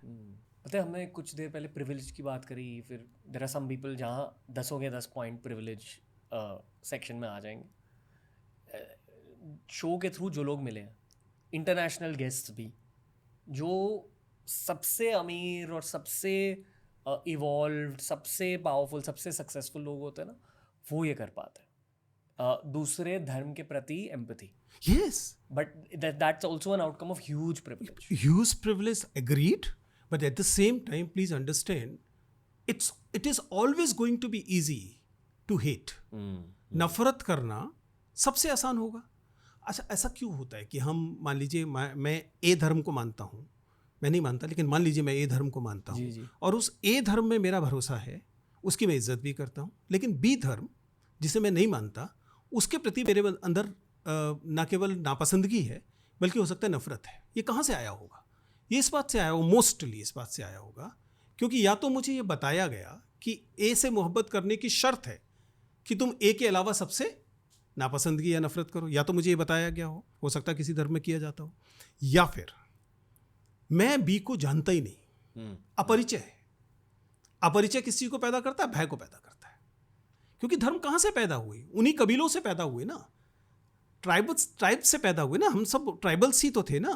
तो ट्राइब्स में ये शर्त थी, अगर आपको बचे रहना है, जिंदा बचना है, अस्तित्व की लड़ाई है ये, कि अगर आप दूसरी कबीले के लोगों को उसके प्रति संदेह नहीं रखोगे, शक नहीं रखोगे, तो वो कभी भी आपको खत्म कर सकते हैं। ये भय दरअसल अपरिचय से पैदा होता है। अगर आप बहुत मेहनत करें, अगर आप बहुत कॉन्शियसली कोशिश करें, तो संभव है कि आप सबसे बराबर दूरी पालें, बट अधिकांश मामलों में आप एक के प्रति लगाव रखते हैं और दुर्भाग्य से बाकी सबके प्रति अलगाव पैदा हो जाता है। आई फील कि मतलब ज़िंदगी के जितने भी एक्सपीरियंसेस रहे हैं ना, मतलब आई नो कि कम उम्र में मैंने बहुत कुछ देख लिया। I am not just talking about the controversy, I am also talking about all the good stuff. Definitely. जिन लोगों से मैं मिला हूँ, खुद के आइडल से मिला हूँ, जो भी सपने मेरे दिल में थे कॉलेज के दौरान, वो सब पूरे हो चुके थे एट एज 26 या 27। आई एम 32 नाउ, तो I have lived a very nice 10 years of my career. मुश्किल था करियर, बट बहुत अच्छे मोमेंट्स थे इन 10 सालों में। इन सारे अच्छे मोमेंट्स में से बेस्ट मोमेंट्स ना life changing travel based moments थे। मतलब ये peak of the privileges, peak of the experiences, peak of the blessings थे ट्रैवल एक्सपीरियंसेस। जब मैं कहीं और जाकर दूसरे लोगों से मिलता, वहाँ प्राइवेटली कैमरे के बिना पॉडकास्ट कर लेता, those were the moments that really expanded my brain. ये ट्रैवलिंग हमें उदार क्यों बनाती है, जरा इस पे विचार कीजिए। ऐसा होता है ना कि आप जब ट्रैवल करते हैं तो दरअसल you believe that you learned a lot. ये कहाँ से होता है? ये सिर्फ इस वजह से होता है, आई एम जस्ट सेइंग कि ये आपको, वही शुरुआती बात, ये आपको लोगों को अनजज करना सिखाता है। घर में, इस एक शहर में रहते हुए, एक कस्बे में रहते हुए, गांव में रहते हुए, जितनी ज़्यादा छोटी यूनिट होती जाएगी उतना ज़्यादा आपके ऊपर जजमेंटल होने की जिम्मेदारी आती रहेगी। मैंने कहा ना लड़की से कि अगर वो आप कस्बे से निकल के दिल्ली शहर आ जाओगे तो ये आपके लिए आज़ादी होगी, क्योंकि वहाँ आप ऐसी चीज़ें कर पाओगे या होते हुए देखोगे जिनको आपके कस्बे में बुरा कहा जाता है। 7 बजे घर से मत निकलो, लड़की से कहा जाएगा ना 6:30 बजे घर से मत निकलो, 7 बजे। आप शहर में पहुंचेंगे तो आपसे कहा जाएगा नहीं आप 10 बजे तक रह सकते। थोड़ा सा, अभी ऐसा नहीं हुआ कि आपको पूरे आज़ाद हो गए, लेकिन थोड़ा सा आपका होराइजन बढ़ा। आप विदेश जाएंगे तो पता लगेगा कि लड़की के ऊपर कर्फ्यू टाइमिंग का क्या मतलब है, जब मर्जी निकलो जी, ठीक है। यू लर्न टू अनजज, बिकॉज वो सारी चीज़ें जो आपके यहाँ निषेध थे, वो चीज़ें जिनको आपके यहाँ बुरा माना जाता है, वो चीज़ें जिनके यहाँ आपके ऊपर वर्जना है, जो बुरी मानी जाती हैं, आप पाते हैं कि दूसरे समाजों में उन्हें उतना बुरा नहीं माना जाता। फिर आपके मन में सवाल उठता है कि यार मेरे यहाँ बुरा क्यों माना जाता है। आप थोड़ा सा क्रिटिकल होते हैं, मैं सही गलत किसी भी, लेकिन आप हो सकता है उसके बाद भी आप उसे बुरा ही मानते रहें, लेकिन कम से कम उसे टॉलरेट करने की आपकी क्षमता बढ़ जाएगी, क्योंकि आपको पता है कि किसी और समाज में स्वीकार्य है। तो आप ये नहीं मानेंगे कि जो मेरे समाज में कहा जाता है वही सब कुछ ठीक है। भाई अफगानिस्तान में किसी बाकायदा पुरुष को यह हक है कि अगर उसकी स्त्री उसके हिसाब से नहीं चल रही तो उसकी हत्या कर दे, उसे मार डाले ऑनर के लिए। हमारे इस देश के भी कुछ हिस्सों में ये ऑनर किलिंग सुनने को मिलती थी। आप विदेश जाएं और आप देखें कि ऐसे समाज है जिसमें लड़की अपनी बॉडी के लिए, अपने रिलेशनशिप के लिए खुद तय कर सकती है। जब आप उसे देखेंगे तो आप जो ऑनर किलिंग है उस पर सवाल उठाएंगे कि नहीं उठाएंगे? आप उठाएंगे। आप कहेंगे कि यार उसकी ज़िंदगी है, उसको तय करने का हक है कि वो किसके साथ जाएगी, किसके से शादी करेगी, किससे शादी नहीं करेगी, किसके साथ सेक्सुअल रिलेशनशिप बनाएगी, ये उसका हक है। जब आप ऐसा सोचना शुरू करते हैं तो ये कहाँ से आया? ये तब आया जब आपने ज़्यादा बड़ी दुनिया देखी और आपने जो आपके पूर्वग्रह थे, उन्हें बायसेस जो थे, उन्हें आपने ख़त्म करना शुरू किया। इसलिए ट्रैवलिंग हमें इसलिए उदार बनाती है क्योंकि इट अलाउज कि हम अपने प्रेजुडिसेस को क्वेश्चन करें। आई थिंक ज़िंदगी के हर मोड़ पर ना आप खुद की ज़िंदगी को डिफाइन करने की कोशिश करते हो। ये बस एक ओवर थिंकिंग ब्रेन की आउटकम है। कि अगेन फिर से वही बौद्धिक आलस्य है कि अगर हम मान लीजिए हमने कुछ अनूठा देखा और हम उसे जस्टिफाई नहीं कर पा रहे जी, तो हमें लगता है गड़बड़ है, फिर हम कोई ना कोई सिद्धांत भी तैयार करते हैं जिससे वो जस्टिफाई हो सके। एट दिस पॉइंट ज़िंदगी के इस मोड़ तक पहुंचने के बाद मैंने ये जाना है कि मैं मेहनत कर रहा हूँ पहले तो खुद के परिवार के लिए, एंड परिवार में टीम भी शामिल है, ठीक है, जो आसपास की मेरी खुद की ट्राइब, मेरे लोग जिनके लिए हर दिन मेरी आँख खुलती है, for them. But the personal selfish angle of working hard is travel, ताकि मैं ट्रैवल को अफोर्ड कर पाऊँ। क्योंकि एक्चुअली मैं पढ़ाई के लिए भूखा हूँ और मेरी ज़िंदगी की बेस्ट पढ़ाई ना ट्रैवल के दौरान हो। Exactly, agreed. किताबों के बिना, पॉडकास्ट के बिना, पर लोगों के थ्रू। इसका ठीक विपरीत सोचिए। सोचिए कि वह समाज जिसने कहा कि ट्रैवल मत करो, हमारा ही देश एक समय तक ऐसा समाज था जिसके नियमों में था कि आप ट्रैवल मत करो। वह व्यक्ति जो समुंदर पार जाएगा उसे बिरादरी से निकाल दिया जाएगा, ये हमारे समाज के सिद्धांतों में था। वो क्या चाहता था? वो शायद ये चाहता था कि आपकी आंखें ना खुलें। वो शायद ये चाहता था कि आप प्रेजुडिसेस से फ्री ना हो। वो शायद ये चाहता था कि आप आज़ाद ना हो, सीखे ना। एंड दैट्स वाई अगली जनरेशन के लिए, अगली पीढ़ी के लिए हम लोगों को ये इंश्योर करना चाहिए कि जो बाउंड्रीज़ हैं, जो जिन्हें हम नेशनल बाउंड्रीज़ कहते हैं, स्टेट की बाउंड्री कहते हैं, लैंग्वेज की बाउंड्री कहते हैं, वगैरह वगैरह, ये बाउंड्रीज़ दरअसल यही सोच को ही रेस्ट्रिक्ट करने की बाउंड्रीज़ होती हैं। एक बार इनसे निकल के आज़ाद होइए, एक तो अफोर्डेबिलिटी अपने आप में एक इशू है, लेकिन एक उससे आज़ाद होइए, आप बेहतर इंसान बनेंगे। वुड यू से कि इस पूरे पॉडकास्ट की कोर मैसेज ये है कि अगर करियर में ज़्यादा तेज़ी से आगे बढ़ना है एक ऐसे ज़माने में जहाँ हर कोई मेहनत कर रहा है, तो फिर स्ट्रीट स्मार्ट्स की ज़रूरत है, सेल्फ अवेयरनेस की ज़रूरत है, मैच्योरिटी की ज़रूरत है। वेल, ये सारी चीज़ों की ज़रूरत है। इन सारी चीज़ों के अपने प्रोसेसेस हैं जिनसे ये तय होगा। बट मेरा मैसेज इससे थोड़ा सा और भी है।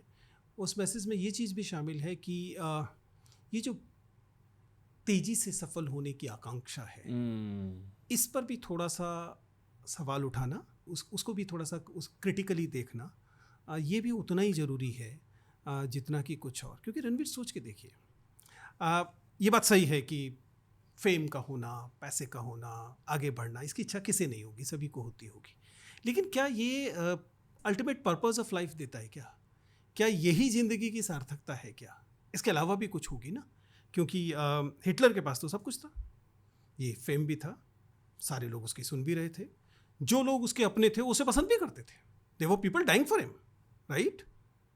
क्या हिटलर की ज़िंदगी पर्पसफुल ज़िंदगी थी क्या? I am sure you will agree that it was not. So ultimate purpose जो है वो केवल ये श्योर शॉर्ट क्विक सक्सेस को नहीं माना जा सकता। We need to go beyond that. अगर आप मुझसे पूछें जैसे मेरे लिए सक्सेस क्या है, I will say two things. One is how much respect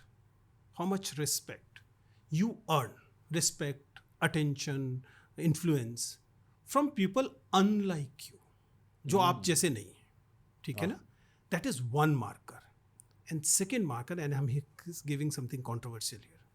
Second marker is how much dislike, or sometimes hate, but hate is too harsh a word. Sometimes how much dislike you get from the people like you for the privileges of yours.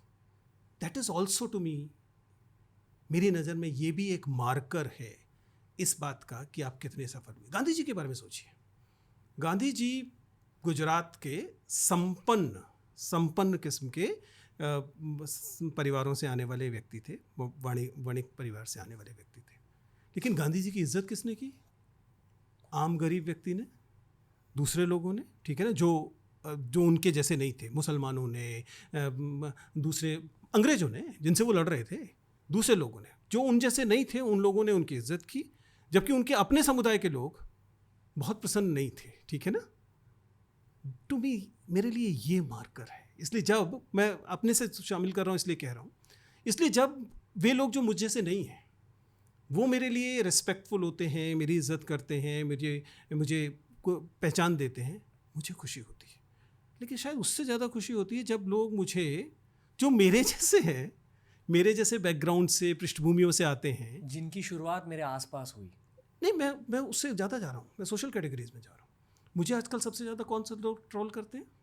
वे लोग जो कि upper caste privileged वाले लोग हैं। और किस sense में cast करते हैं कि ये व्यक्ति अपर कास्ट के खिलाफ बोलता है, ये व्यक्ति इन सोशल कैटेगरीज के खिलाफ बोलता है।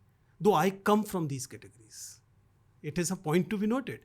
मुझे क्या गालियाँ दी जाएंगी कि आप जो भी लोअर कास्ट के लिए गालियाँ दी जाती हैं उन सब का नाम लेते हुए कि तुम तो उनकी बात करते हो, तुम वो जैसे हो। बहुत सारे लोग तो यकीन करते हैं कि मैं शायद उन्हीं कैटेगरीज से आता हूँ। This to me is a medal. इसका मतलब जो जैसे लोग, मेरे प्रिविलेजेस को शेयर करने वाले लोग मुझे नापसंद कर रहे हैं क्योंकि मैं उन प्रिविलेजेस के खिलाफ बोल रहा हूँ जिनमें से मैं आता हूँ, और मुझसे भिन्न लोग मुझे रिस्पेक्ट देते हैं या मुझे पसंद करते हैं डिस्पाइट द फैक्ट कि मैं उनसे भिन्न हूँ। To me this is success. This attention can always be monetise also, you know. Attention एक बार आपके पास है, उसे पैसा बनाना तो चुटकियों का। There agencies will rush to you कि सर आपके पास इतनी अटेंशन है, आपके पास 1 करोड़ फॉलोअर्स हैं या आपके इतने सब्सक्राइबर हैं, will give you that kind of money. That is a easy part of it. So monetisation, पैसा मिलेगा, फेम मिलेगा, you will get some identity, is it will come in due course. वो मतलब I am not saying it's wrong, मैं ये भी नहीं कह रहा ये बुरी चीज़ है, नहीं करनी चाहिए, पर वो तो once you have this attention and respect आई जाएगी। आई थिंक अगेन सर, एक बहुत फ्री फ्लो के पोजीशन से मैंने इस पूरे पॉडकास्ट की शुरुआत करी थी। अनप्लान्ड पॉडकास्ट था ये, but I knew I am going to talk about the human journey and maturity mainly. ये मेरी थीम थी। मैं बस एक चीज़ शेयर करना चाहूँगा, then you can shed light on it. कहते हैं ना कि आपके आसपास के जो 5 लोग हैं, आप उनका एक एवरेज बन जाते हो, तो people you spend time with. बहुत बड़ा सत्य है ज़िंदगी का। And the game is to have a bit of rotation in those 5 people as you keep growing older. Little things like जब आप अपने उम्र से ज़्यादा उम्र के लोगों के साथ वक्त बिताते हो, उनकी पर्सनैलिटी के कुछ चीज़ें आप पे रब ऑफ हो जाते हैं। And I think it's very important for every human being to hang out with older people. ये एक बहुत सिंपल करियर है actually, if you can lead the learnings into your career. That's the final thing I want to say in this whole algorithm, क्योंकि यहाँ हमने एक maturity का algorithm draw out कर दिया है कि ये exercise करो, वो exercise करो, but I feel कि कोई जो आपसे बड़ा है, जिसके साथ आपको मज़ा आता है और जो आपको challenge करता है, growth mentality वाला individual, उनके साथ time बिताओ।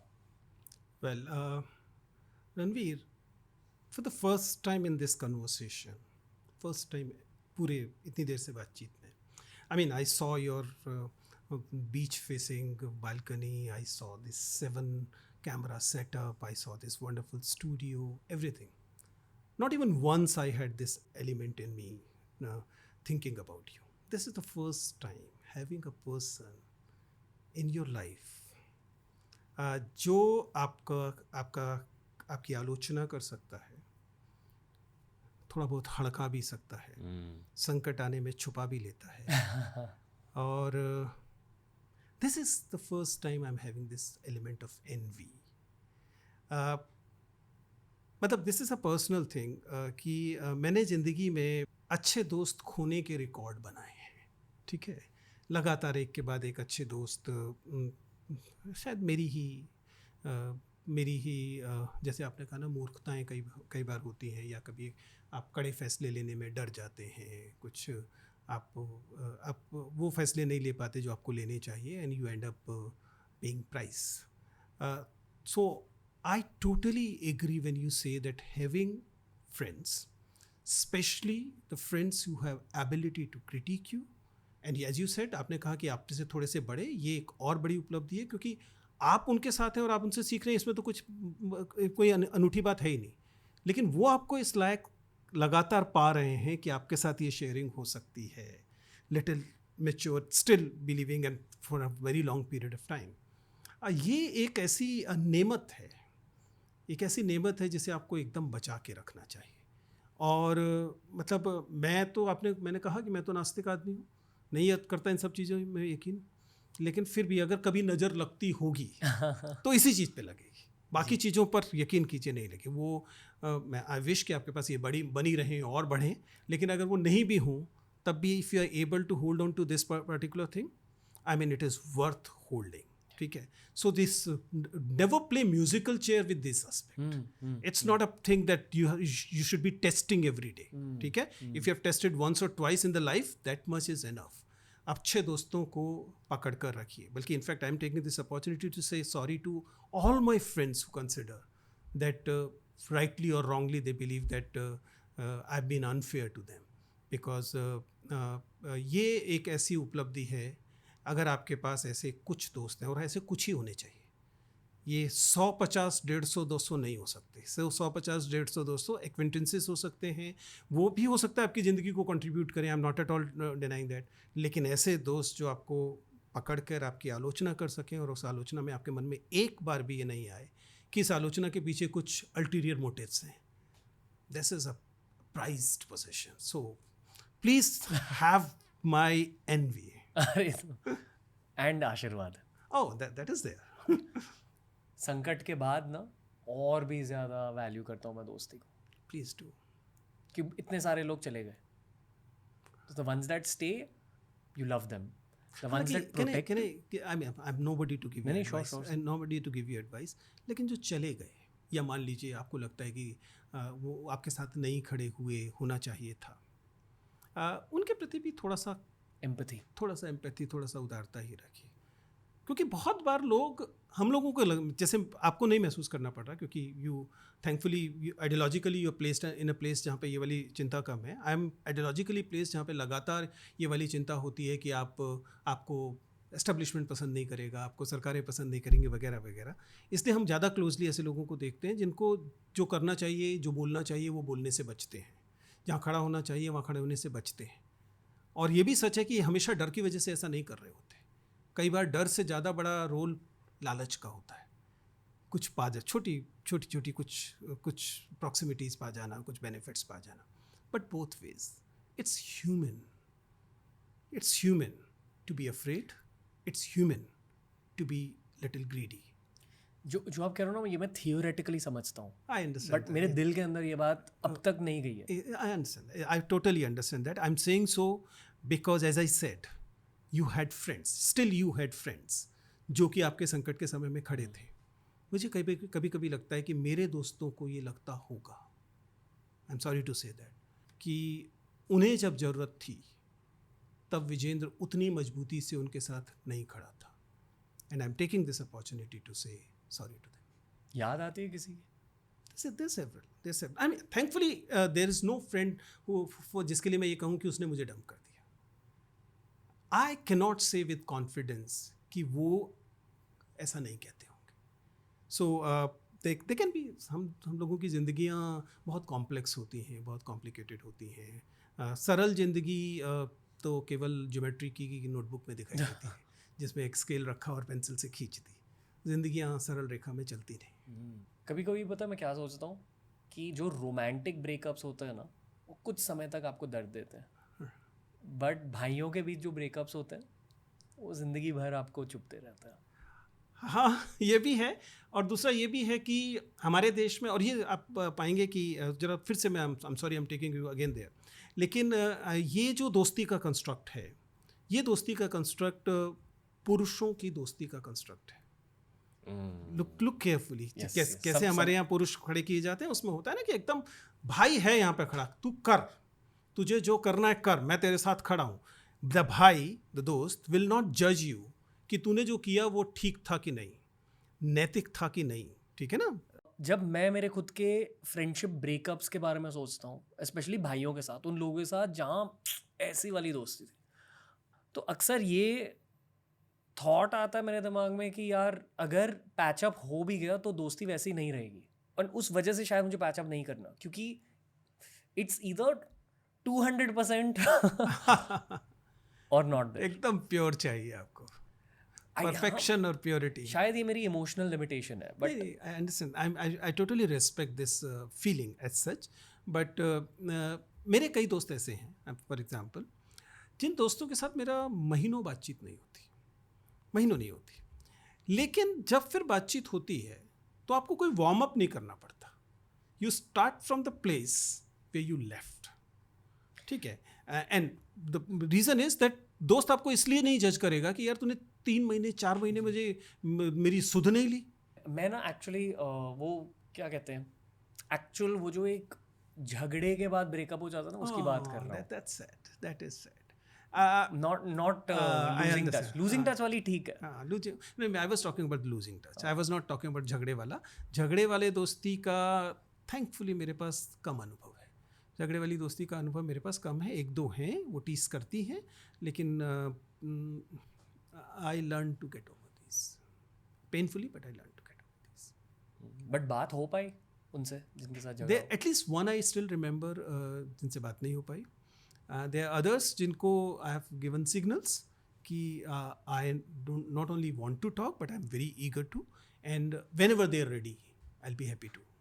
शायद एज के साथ हो जाता है। Yes, beyond a point you know. देखिए ये भी समझिए, दोस्तों में एक समय के बाद, मैं हो सकता है थियोरेटिकली पॉसिबल हो, लेकिन मेरी समझ ये है कि एक समय के बाद नए दोस्त बनाना मुश्किल हो जाता है, ठीक है ना।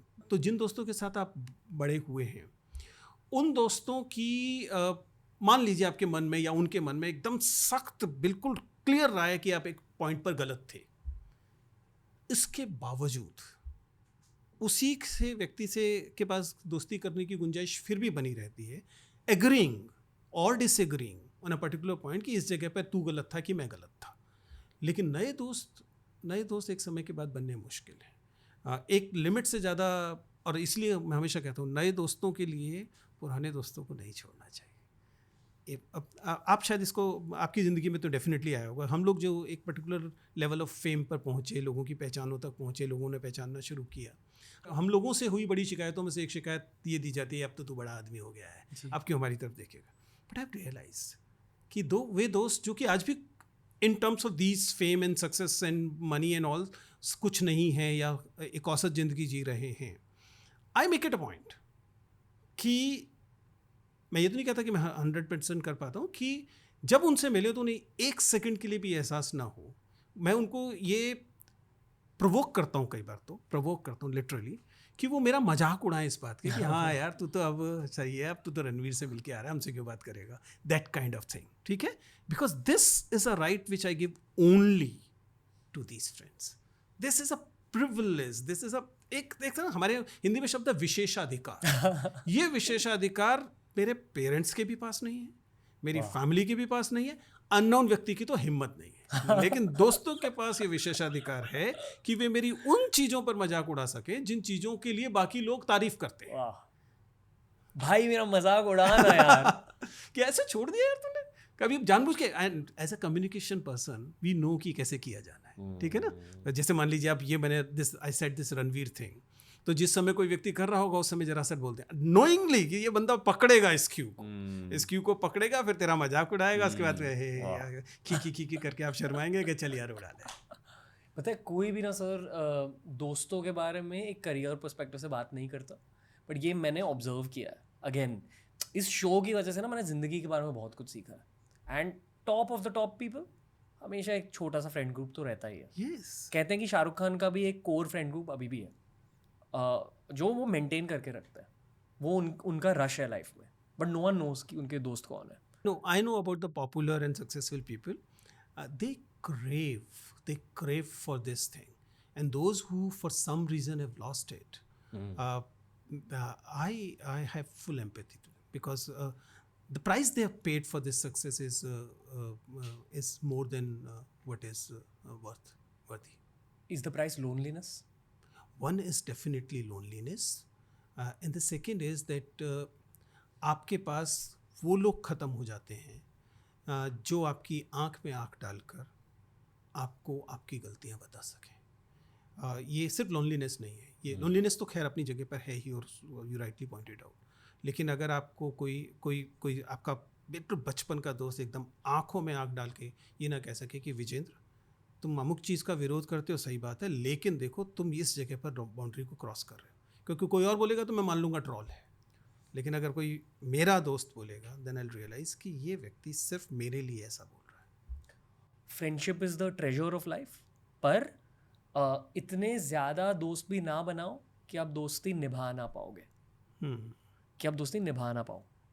सच a practical and important statement, क्योंकि मान लो कि अगर आप करियर ड्रिवन हो, आप बिजी रहने वाले हो, उस बिजी स्केड्यूल में से फैमिली लाइफ को साइड में करके दोस्त के साथ टाइम बिताना मुश्किल है। You have a limited amount of friends you can keep. Yes, और ज़्यादा दोस्तों के होने में फिर एक बड़ा संकट ये भी है कि subconsciously you end up substituting comfortable friends in the place of friends who can make you uncomfortable, which is again assuredness. मतलब वही ना, दोस्ती में भी डेप्थ चाहिए। Yes. That is what friendship is for. हाँ, बट देन दोस्ती में ध्यान रखिएगा, जैसे फेम, जैसे पैसा क्राइटेरिया नहीं है, वैसे ही अगर मैं आपसे थोड़ी सी उम्र में बड़ा हूँ और सलाह दे सकता हूँ तो कह रहा हूँ, वैसे ही इंटेलेक्चुअल बराबरी को भी शर्त मत बनाइए। कई बार क्या होता है कि आप अपने आप को, चूंकि आपके पास एक्सपीरियंस है, आपके पास ज़िंदगी क्या पर्टिकुलर ट्रैक रहा, इसलिए आप सोचते हैं कि अब आप एब्स्ट्रैक्ट लेवल पे जाते हैं, अब आपको सिद्धांत समझ में आते हैं, आपको फिलॉसफी समझ में आती है, आपको स्पिरिचुअलिटी समझ में आती है। इस कारण आपका वह दोस्त जो इस प्रोसेस से नहीं गुजरा है, he is not worthy. Don't conclude that. ये लेट 20s की बहुतों की मिस्टेक होती है। लेट 20s तक ना थोड़ा पता चल जाता है कि अच्छा करियर में ये कर। I have outgrown him. You never outgrow your friends.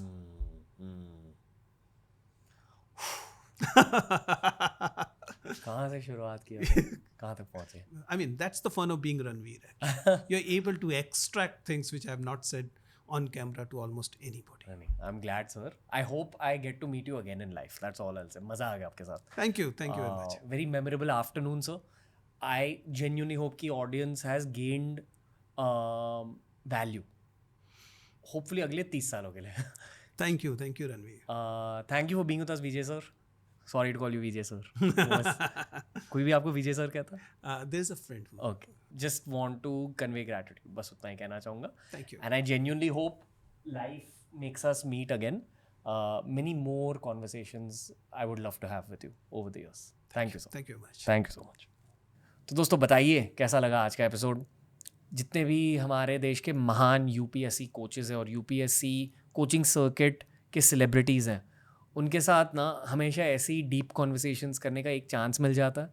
Feedback दीजिए, एपिसोड कैसा लगा बताइए, और अगर आपको वैल्यू मिला इस एपिसोड में से तो फिर डेफिनेटली TRS रेकमेंड कीजिए दूसरे लोगों को।